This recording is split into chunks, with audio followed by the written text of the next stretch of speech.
here's the thing that we have to understand. When we go out and we try to get better, and we try to improve, and we raise our personal standards, we are elevating ourselves into a place where there are just less people available that share that standard. All right? Higher standards equal fewer people to connect with. So what you're experiencing is you've raised your standards, you've decided to be a better person, you've decided that you are going to pursue excellence, you've decided that you're going to get the most out of your potential, and now because you've decided that and you've committed to it, you're looking around at everybody else and you're noticing that they don't do that. And when you were one of them, you didn't notice it because that's just what we did. So now that you've committed to being better, it stands out and it becomes very obvious, all right? So that's a challenge because most people are going to continue to live the way that you always lived before you became who it is that you are now. And that can be very frustrating because we spend time alone. But here's the thing. People often say things like, oh, it's lonely at the top, or I can't find anybody to relate to. That's not the truth. The truth of the matter is that you're in between phases, okay? When you started out on 75 hard and you said, man, I want to get more out of my life, I want to improve, I want to get better, everybody else around you was doing the same things that you've been doing. And now that you've elevated, you have moved on past that group and you have started to progress down the path. And you just haven't connected with the next group of people that are going to share your mindset, share your drive and goals for yourself. You haven't gotten that network of friends built. So you're in what we call no man's land. All right, no man's land is when people start to become successful, they start to get better, and they find themselves alone because all of their old friends are now kind of out of their life and they haven't developed new friends yet. And this is where people come with that saying, oh, well, it's lonely at the top. No, dude, you're not at the top. You just got fucking started, all right? You're just in between phases and you need to settle into this new lifestyle, give it some time, start to, rekindle these relationships and build friendships with people who are like-minded. And once you start to do that, you're going to find that that old group of friends was holding you back, and you're going to realize they were holding you back a lot more than you realized at the time. And you're also going to figure out that this new group of friends is much more rewarding and fulfilling to be friends with because they share the same viewpoints that you have, the same desire you have, the same drive you have, the ambitions, the goals, the dreams. They are connected to you in that same way. So you move away from people who are saying stuff like, oh man, don't forget where you came from. Oh dude, what do you think? You're better than everybody? Oh, you're getting a little too big for your britches there. And all these people that try to, pull you back into their circle, and you move into a group of people where they're like, bro, this is awesome that you're doing that. You know what? Let's get together and work on this. You know what? Let's go outside and get a workout in together. You know what? Let's do this. It's going to improve both of us. Let's collab. Let's build this. Let's do this. And now you're in a whole new group of network that actually pushes you forward, which makes progressing that much easier. And if you choose to continue to progress beyond that point, you will continue into another phase of no man's land because there will be people in the second group who decide this is good enough for me, this is where I want to be, and that's okay. But the longer you go, the more times you go through this process of sort of washing away the old and replacing with the new. And that's a good thing because we're not supposed to just stay stagnant our whole lives. Just because you were born around certain people doesn't mean you have to stay around certain people. Just because you had friends in high school or friends in college doesn't mean that you need to be doing the same shit that you were doing in high school or college, or else you're not real anymore, or you've forgotten us, or you're too good for us. That's bullshit. That's what losers fucking say to make you feel shitty. And do you really want that in your life? No, it's annoying, all right? And every time you scale up and every time you push forward, you're going to find yourself connecting with more and more people that not only encourage your success, but also contribute to it. So you're just going through the normal process, dude. This is part of it. And you're in between friend groups. And what I would encourage you to do is to stay on the path, keep pushing, keep getting better, and the right people will find you. The right people will start to realize that you're this kind of person, and you will start to connect with these people one by one by one, And soon, after some time, you'll have a whole new network of friends. But there is no quick fix to this. There is no, group or whatever that you can join that'll just automatically get people to replace your old friends. Like, this is a process, and it takes time. Now, you could go on the internet and you could, search 75 hard hashtags, and you could start to connect and follow and kind of build your relationship with other people who are driven along the same goals. You could go to certain events like the one we just had this weekend, Summer Smash, where everybody's here aligned, they're trying to get better. You could join communities that are, there's a lot of run clubs, there's all these things around where people are getting together to improve. And it's becoming more and more common, so that you can accelerate the process by doing things like that. But ultimately, dude, here's the deal. Throughout your life, you're going to continue to push, and not everybody is. And that's going to be weird, because you're going to wonder why they're not pushing too, and it's going to be fucking annoying, all right? But at the end of the day, you can't sacrifice your potential and what you're supposed to become because of the inaction or unwillingness of other people, and you just have to keep going. Being around the wrong people will cause you to compromise. Yeah. And dude, you can't compromise, because once you start to compromise everything. So there can be no compromise in your standards. And if you compromise it, when's the next time you're going to compromise the next standard and the next standard? It creates a snowball of compromise to where eventually you find yourself back where you were. All right. And yeah, for sure. And usually it does get worse, because once the slippery slope starts, it's hard to stop it. But this concept is the same in relationships, like romantic relationships, partner relationships. It's not just friendships. Like, a lot of people, a lot of you guys are out there looking for a significant other, or you're trying to meet people, but you're not considering like what you bring to the table. Like, you think you're going to go out there and you're going to meet, some person who's got all their shit together, but you don't have your shit together. And what you have to realize, and what I hope you do, is that you won't settle until you're in a really good place, because when you get to a really good place, you're going to attract people who are also on that level, which means your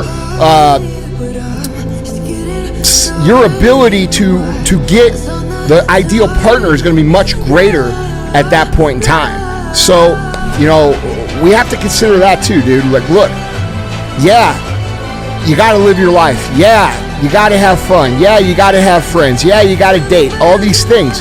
But you should realize that you're never going to get the best of those things until you're the best product yourself. And that's going to take you taking 6 months, taking a year, and becoming exactly who the fuck you're supposed to be. And you can accelerate the results of your life in a tremendous fashion by just saying, hey, you know what? I'm not dating. I'm not fucking around. I'm not going to do this. I am going to put the next year 100% on me. I'm going to become the best version of myself. And then at the end of that year, I'm going to evaluate. And I'm going to tell you this, dude. If you take that mentality, all your friends are going to be better. The people that want to be friends with you are going to be better. You're going to make more money. You're going to have a better life.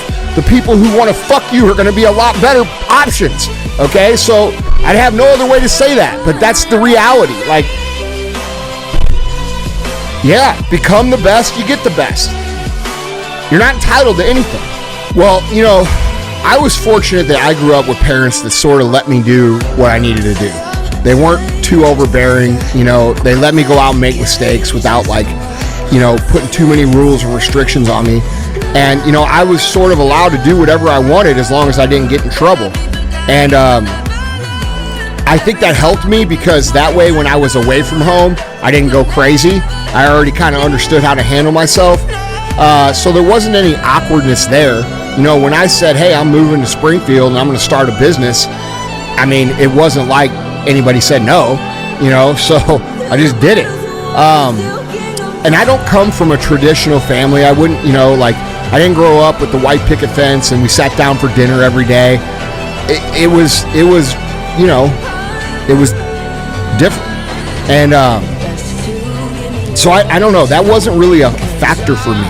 Now, was I nervous to go out and try to do something? Did I feel unqualified? Did I question myself? Did I doubt myself? Did I think, fuck, am I going to be one of the people who are chosen for success? Absolutely. You always wonder that in the beginning. Do I have what it takes? Yep, dude, that's That's normal, all right? But you have to fundamentally, if I could I wish I could reach into you guys who are young, into your brain, and make you realize just this one point.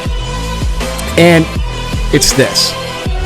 I used to think like you think. I used to think there was magic to it, or there was luck, or you had to be in a special circumstance, or you had to know this person, or you had to be invited into the club.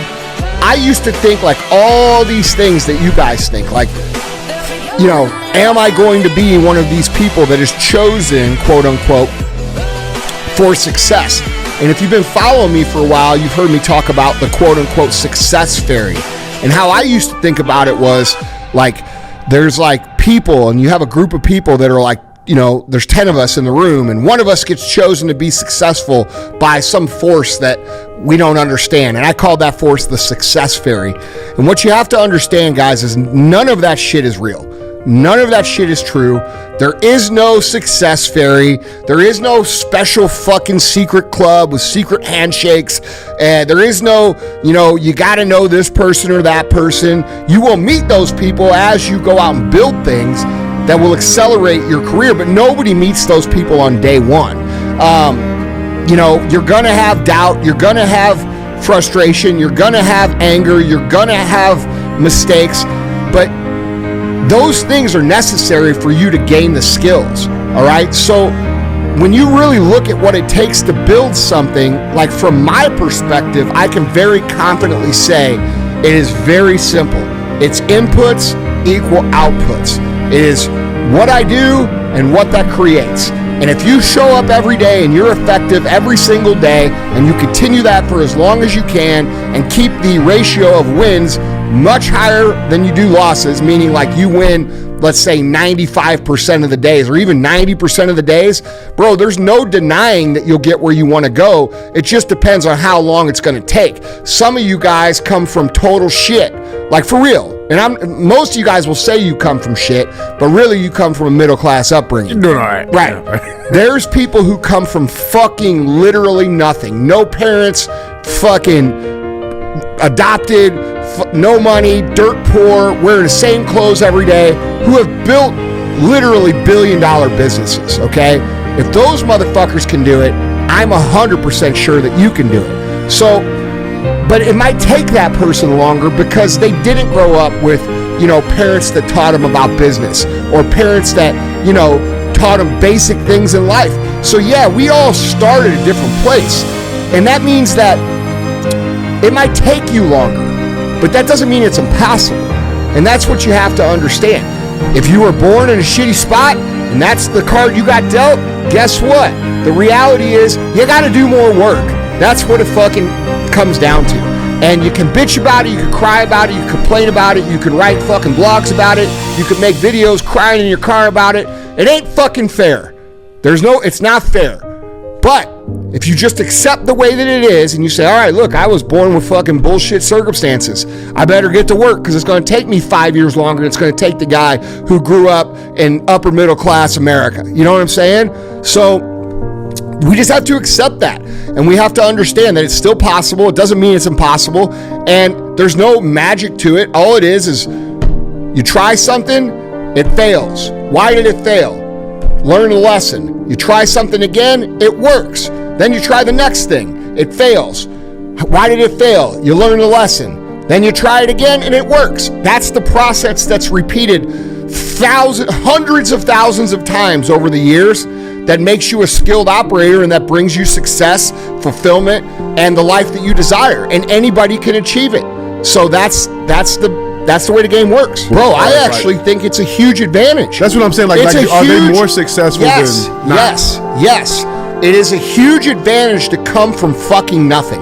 Here is why. Because you had the biggest motherfucking chip on your shoulder that you could possibly have. You got fucked in every way. Everybody tells you your shit. Nobody thinks you're going to succeed. Everybody laughs at your shit. And if you're smart, you can absorb that energy and use it to move forward. And dude, every single successful person at a massive level has this crazy story of how the fuck they did it and where they came from. And it's not because they just get there and start making up stories, bro. It's because those people have something to prove. They have a mission.